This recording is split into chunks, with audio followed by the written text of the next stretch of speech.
everybody, welcome back to my YouTube channel, Living Below to Save a Little Bit More.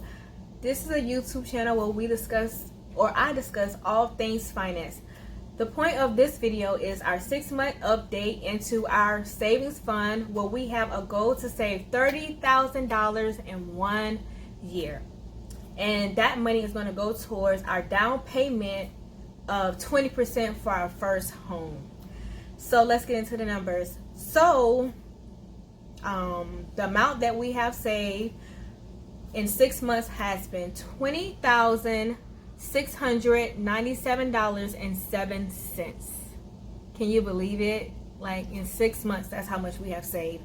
The amount that we have to go to save to obtain $30,000 is $9,302.07. And we have to save that in 6 months. And I am hopeful and faithful, and I know that we can achieve it.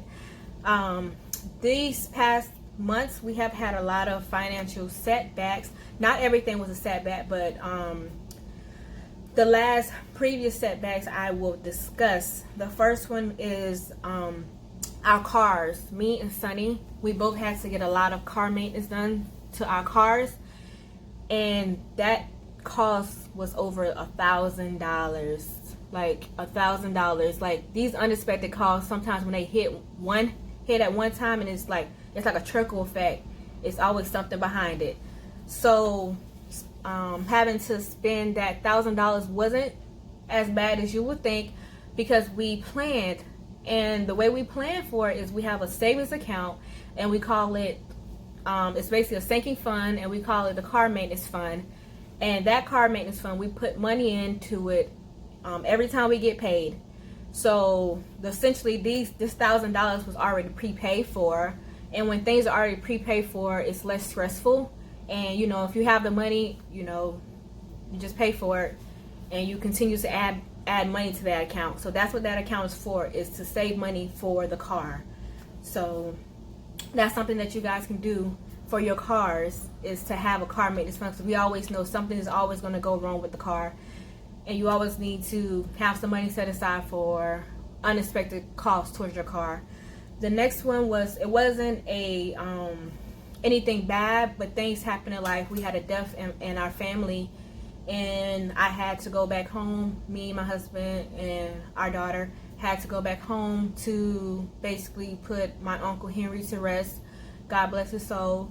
And with that was a cost that was unexpected. I think we spent roughly around $600, hotel costs, rentals, food, and other things.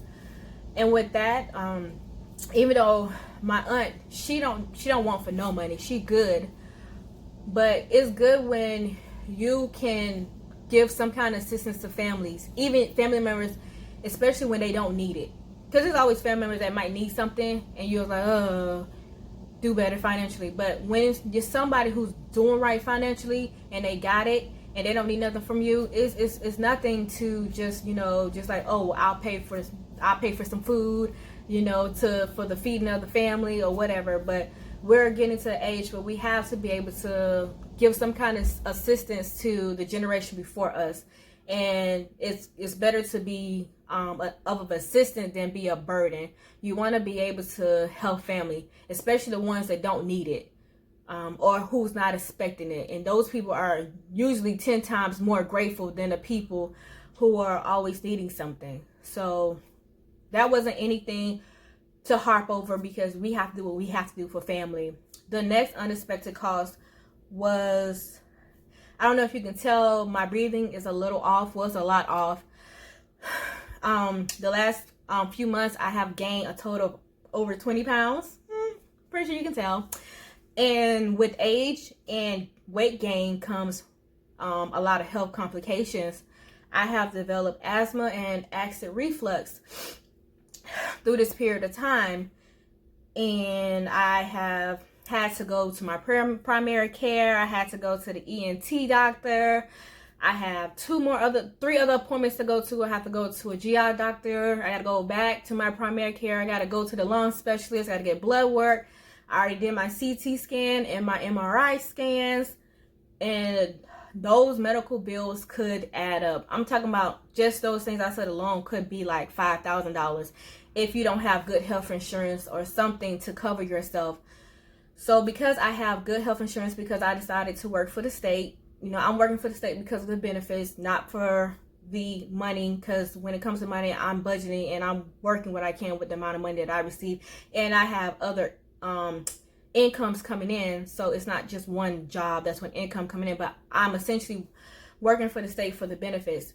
And health insurance is very important, something that a lot of people don't have, and some people are paying like $200 a paycheck, and because I work for the state, I just pay $180 a paycheck for all my family. And if I have 6 kids, it's still going to stay $180. So I'm thankful for that.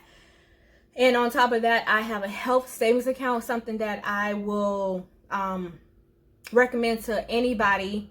Once your job asks you, do you want to enroll in it? I'll say it's tax deductible, it's prepaid health services. I said go for it, and it helps you save in the long run, because none of the money essentially is coming out of my pocket, because it's already prepaid for, because it's coming out of my paycheck, and I'm not getting any taxes added on top of that. So health insurance, and also having a health savings account. So right now I'm just focusing on losing weight and trying to eat more healthy. Just pray for me. So I don't want this video to go too long, but you know, just plan for a lot of unexpected calls. I'm not saying a lot, but just plan for those unexpected things that can come and stop.